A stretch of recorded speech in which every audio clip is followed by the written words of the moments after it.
Meanwhile, we need to turn our attention to something else. I chuckle. I chuckle because the frothing can already be heard. We know that he wants to froth. He's here now. I know you look forward to it. It's Dr. Roger Guilbey, CEO of Fair Money, personal finance and credit expert, joins me now. Dr. Roger, good morning to you. Good morning, sir.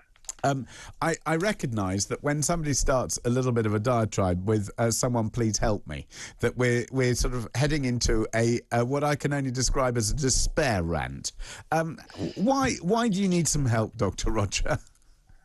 I think many people are despairing. I ran a poll yesterday, just before the final vote, and it was Liz, Rishi, Penny, Boris, if they add him as they want to, and I'm not going to vote. And far and away, the largest number of responses were double everybody else. It was 45%, I'm not going to vote.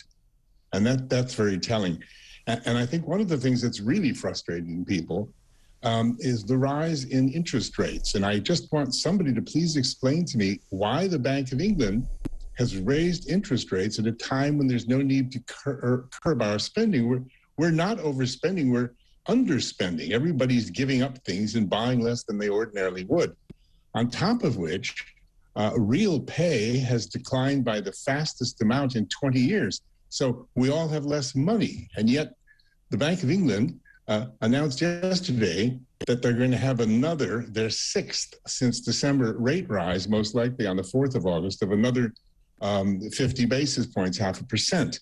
Taking us to 1.75% interest rate when it was 0.1 12 months ago. So all I know is, Roger, all I know is that, and this is something I've been talking about as well, which is I don't understand the use of interest rates to curb inflation when inflation is not being caused by excess demand. It's as simple as that. Correct. It's a very basic economic discussion. The other point is that when you start to have a look at people's mortgages, I think we are heading into some distinct difficulty. I was having a conversation, like people up and down the country. I don't know about you, Roger, but I have a mortgage and I'm forever looking at the deals that I have. I benefited from a particularly good deal a few years ago.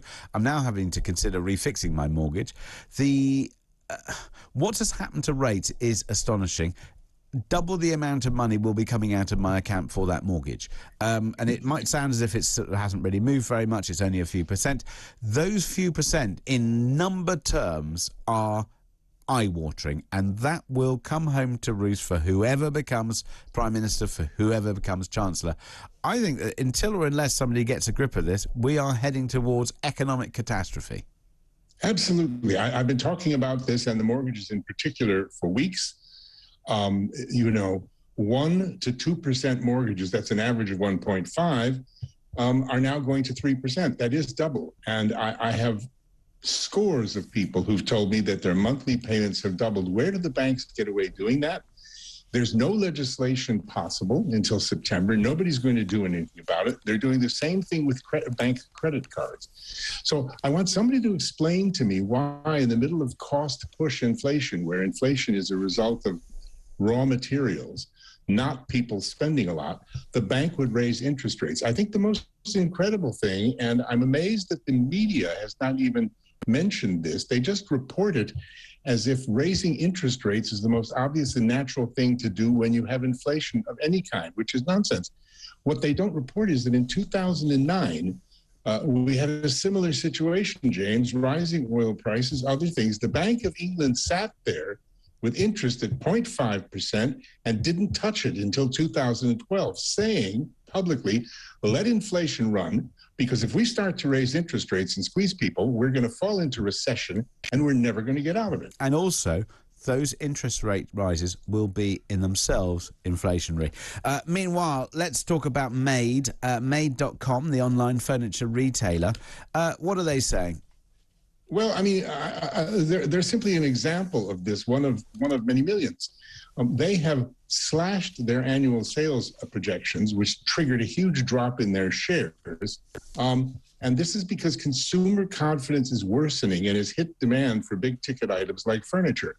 So I ask again, having actually, James, scoured some university economics textbooks without being able to find any answer for this, how does making it more expensive for Made and other companies to borrow the money they need to run their businesses and for us to get the money to buy their sofas. How does that help us? I guess it's that everything slows down, comes to a standstill, inflation stops because price markers aren't occurring because nobody's buying anything. We then tip over into recession, then we're in real trouble. Surely there are other ways. Why is the public not being told what the options are, and why the bank and the government have gone for the option of increased interest rates? So I don't want to have to borrow money to live and buy food, but why make it more expensive? Why double the mortgage on my house? It's crazy. It is crazy. And look, I mean, this is one of those things that until or unless we get a better economic understanding, I mean, I'm quite surprised Simon's been in touch and says James Max on Talk TV is absolutely right with his opinions. I mean, that doesn't happen very often, Dr. Roger.